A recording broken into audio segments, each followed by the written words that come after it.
Hello guys, Mukesh Chand here. और आज हम पार्ट्स ऑफ स्पीच के बाकी 4 भाग अर्थात adverb, preposition, conjunction, interjection, adverb. तो देखते हैं एडवर्ब क्या है। एडवर्ब सबसे पहले मैंने लिखा एडवर्ब है। और एडवर्ब के लिए व्हाट इज एडवर्ब। तो एडवर्ब के लिए मैं बताता हूं कि नाउन, प्रोनाउन और इंटरजेक्शन को छोड़कर बाकी सभी चीजों को जो क्वालिफाई करता हो वही एडवर्ब है। जैसे आपने एडजेक्टिव वाले पार्ट में देखा था, नाउन प्रोनाउन की विशेषता बताने वाले को एडजेक्टिव कहते हैं। यहां पर नाउन, प्रोनाउन एंड इंटरजेक्शन को छोड़कर बाकी सभी पार्ट्स ऑफ स्पीच के पार्ट्स को जो क्वालिफाई करता है, मॉडिफाई करता है। कभी कभी तो एडवर्ब अपने आप को भी मॉडिफाई कर देता है, क्वालिफाई करता है, तो इन्हें हम कहते हैं एडवर्ब। इसके बाद व्हाट इज एडवर्ब मैंने आपको बता दिया। और फिर देखते हैं काइंड्स ऑफ एडजेक्टिव। ये एडजेक्टिव कितने प्रकार के हैं ये मैं आपको काइंड्स ऑफ एडवर्ब। तो हम दूसरा बता रहे हैं एडवर्ब कितने प्रकार की है। मेनली एडवर्ब को हम 3 जगह डिवाइड करते हैं: सिंपल, रिलेटिव, इंट्रोगेटिव। तो सिंपल के लिए हम देखते हैं सिंपल में कितने प्रकार की है।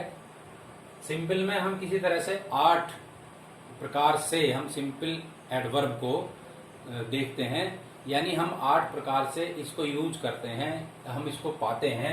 जिसमें क्या है, नंबर 1 है time, place, noun, manner, reason, degree, affirmation, negation. ये क्या चीजें हैं? ये इसी प्रकार के सेंटेंसेस का भाव निकलता है। जहां इसको यूज करते हैं एडवर्ब को, वहां इसका भाव आता है। जैसे आप टाइम की बात करेंगे तो इसमें आप व्हेन यानी कब अगर सवाल करें तो उसका जवाब आएगा। जैसे वह आता है, मैं पूछूं कब आता है, रोजाना आता है, शाम को 5 बजे आता है, शाम को 6 बजे आता है, या सुबह 10 बजे आता है। ये बात समझने की है। तो क्या चीज बताई? टाइम के लिए कब आता है। कब का मतलब वीकली भी हो सकता है, डेली भी हो सकता है। तो जिससे हमें इन बातों का पता चले वो सिंपल एडवर्ब है और टाइम को डिनोट कर रही है। इसके बाद आता है प्लेस। तो प्लेस के लिए हम क्या करते हैं कि प्लेस का मतलब है वेयर, कहाँ। जैसे मैं अपने विद्यालय रोजाना जाता हूँ। कहाँ जाता हूँ? विद्यालय। मैं अपने घर रोजाना आता हूँ।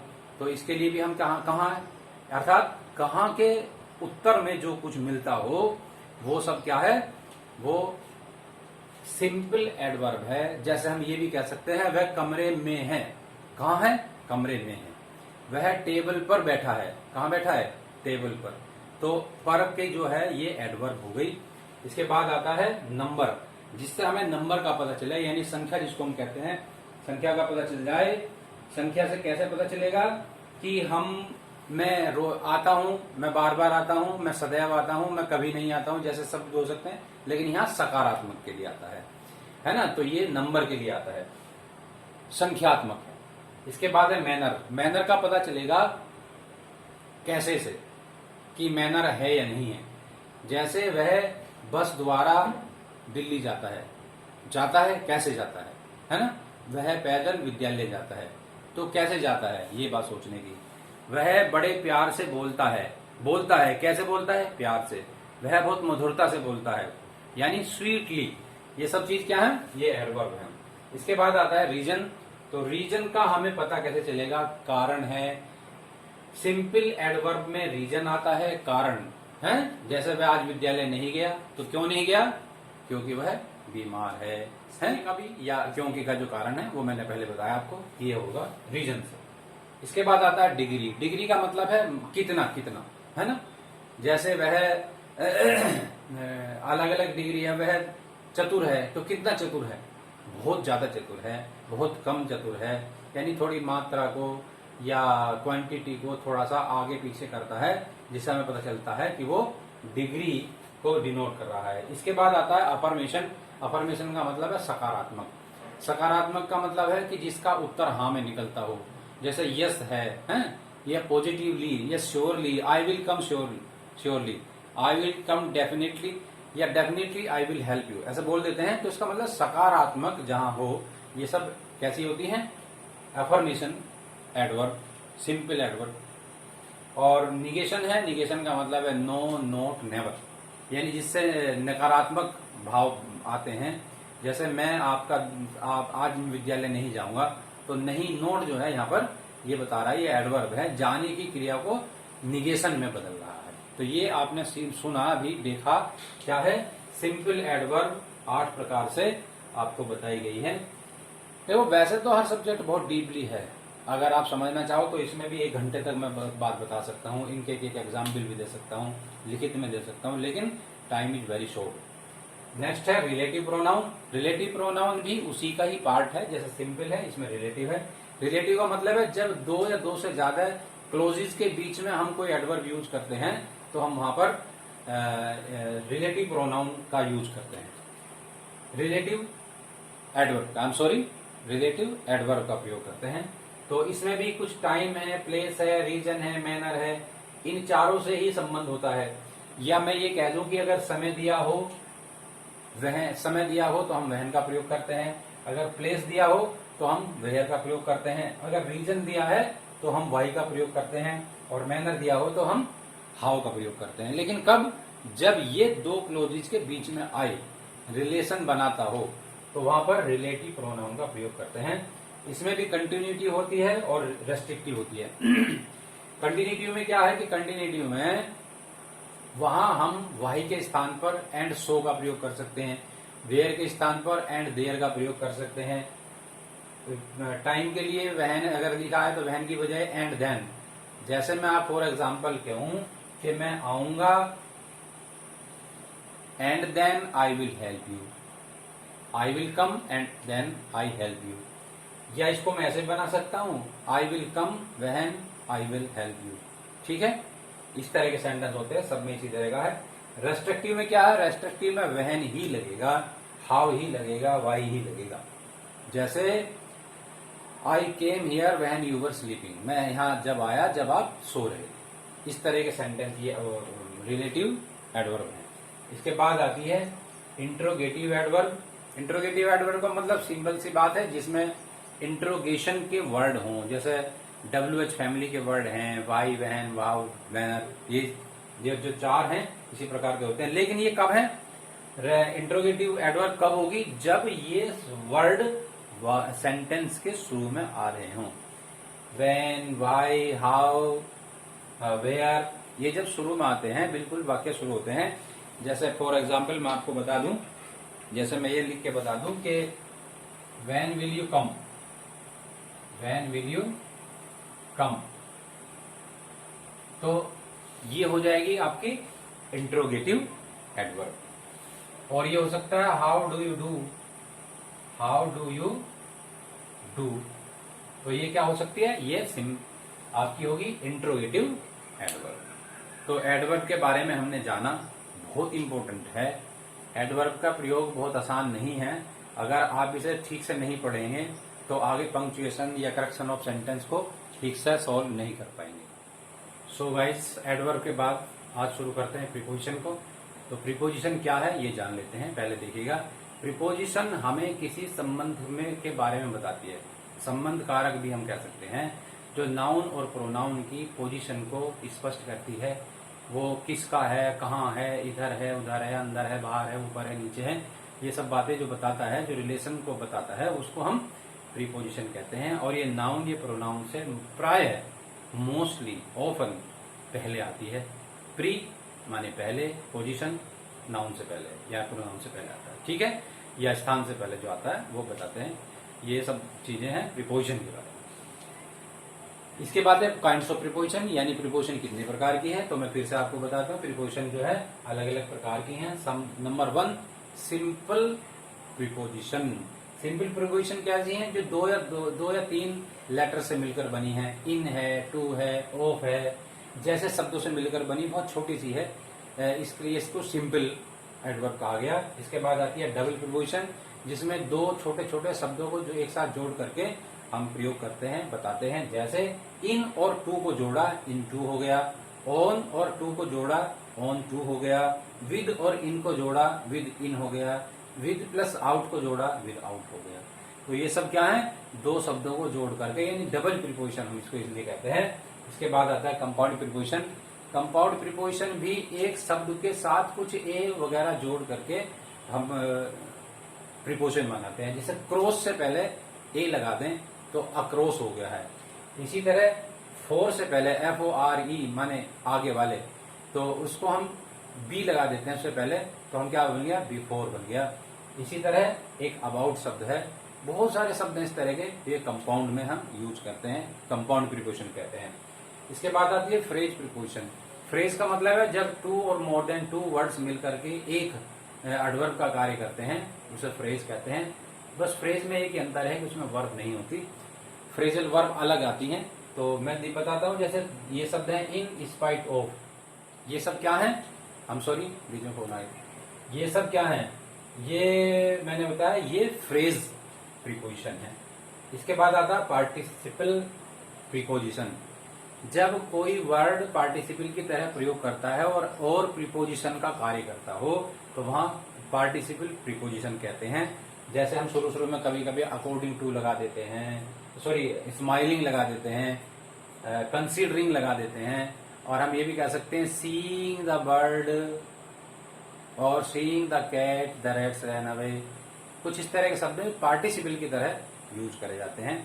तो ये मैंने आपको बताया प्रीपोजिशन के बारे में। Once again I tell you that preposition is an important part of English language, और it is not easy. I say once again it is not easy. We have to learn so much, we have to study so much. हमें 6 to 10 की class की किताबें लेकर के और उनमें preposition को ठीक से पढ़ना चाहिए। पढ़ने के बावजूद भी, पढ़ने के बाद भी आपको प्रैक्टिस करनी पड़ेगी। आप पढ़ने के बाद भूल जाओगे। जब तक आप इनको बार बार प्रैक्टिस में नहीं लाएंगे, प्रीपोजिशन आपको ठीक से समझ में नहीं आएगी। तो समझने के लिए आपको बार बार पढ़ना होगा, बार बार प्रयोग करना होगा। बहुत सारे सेंटेंसेस, बहुत सारे करेक्शन ऑफ सेंटेंस जो आते हैं वो प्रीपोजिशन पर आधारित होते हैं, और प्रीपोजिशन एक गलत लगने से ही कहीं का कहीं अर्थ बदल जाता है। लुक आफ्टर और लुक इनटू में बहुत अंतर है, सेट अप और सेट इन में बहुत अंतर है। तो हमें बहुत ध्यान रखना पड़ेगा। लुक के बहुत सारे हैं ऐसे शब्द हैं जो हमें प्रीपोजिशन के लिए याद रखने पड़ेंगे। तो आगे कुछ भी प्रीपोजिशन जैसी लगती है, बहुत अंतर आता है। सो गाइज, मैं फिर से आपको रिकमेंड करता हूँ कि प्रीपोजिशन को अच्छी तरह किताब में पढ़ो। ये सारी बात वीडियो में नहीं हो सकती, क्योंकि 3-4 घंटे कम से कम चाहिए मुझे समझाने के लिए। अब मैं 15-20 मिनट में आपको क्या समझा सकता हूँ। आज सिर्फ इंट्रोडक्शन कराया है, और फिर से कहता हूँ अच्छी तरह स्टडी करिए, बहुत अच्छी तरह।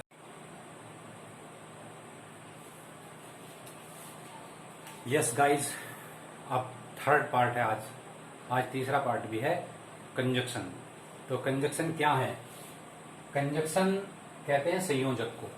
संयोजक माने जोड़ने वाला, जो संयोजन कराता हो। किसे जोड़ सकता है? नाउन प्रोनाउन को, और क्लोजेस को जोड़ सकता है। हालांकि मैंने क्लोज अभी आपको पढ़ाई नहीं है, तो जब क्लोजेस पढ़ाऊंगा वहां पे फिर कंजक्शन बताऊंगा। आज यहाँ पढ़ लीजिए। कंजक्शन क्या है? दो नाउन या प्रोनाउन को जोड़ता है। जैसे राम एंड श्याम, ये एंड इसमें कंजक्शन है। जैसे ही एंड आई, एंड यह कंजक्शन है। तो नाउन या प्रोनाउन को भी जोड़ सकता है और दो क्लोजेस को भी जोड़ सकता है, उन्हें हम कंजक्शन कहते हैं। जोड़ने वाला, जोड़क, संयोजक, जो संयोजन कराए, मेल मिलाप कराए, दैट इज कॉल्ड कंजक्शन। तो कंजक्शन की डेफिनेशन होगी। अब हम देखते हैं दो तरह का कंजक्शन है, एक कोऑर्डिनेट कंजक्शन है, एक सबऑर्डिनेट कंजक्शन है। कोऑर्डिनेट कंजक्शन का मतलब है जो कोऑर्डिनेट क्लोजेस को जोड़ता है, या सिंपल क्लोज से या प्रिंसिपल क्लोज को जोड़ता है। दो तरह के क्लोज जब पढ़ाऊंगा वहां ठीक से समझ में आ जाएगा। दो क्लोज अलग अलग हैं, तो इसलिए कोऑर्डिनेट कंजक्शन हो गए। कोऑर्डिनेट कंजक्शन में कैसे कैसे शब्द हैं ये मैं थोड़ा लिख कर आपको बताता हूं। जैसे आइदर और,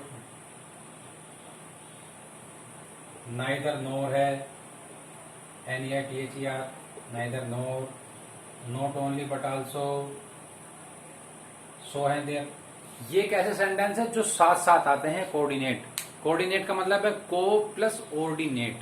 ऑर्डिनेट निर्देशांक को कहते हैं, सह निर्देशांक को कहते हैं, कोऑर्डिनेट कहते हैं। ठीक है, तो जो एक साथ यूज होते हैं कोऑर्डिनेट कंजक्शन कहलाते हैं, और इनसे हम मोस्टली कंपाउंड सेंटेंस बनाते हैं। आगे पढ़ाऊंगा कंपाउंड सेंटेंस को।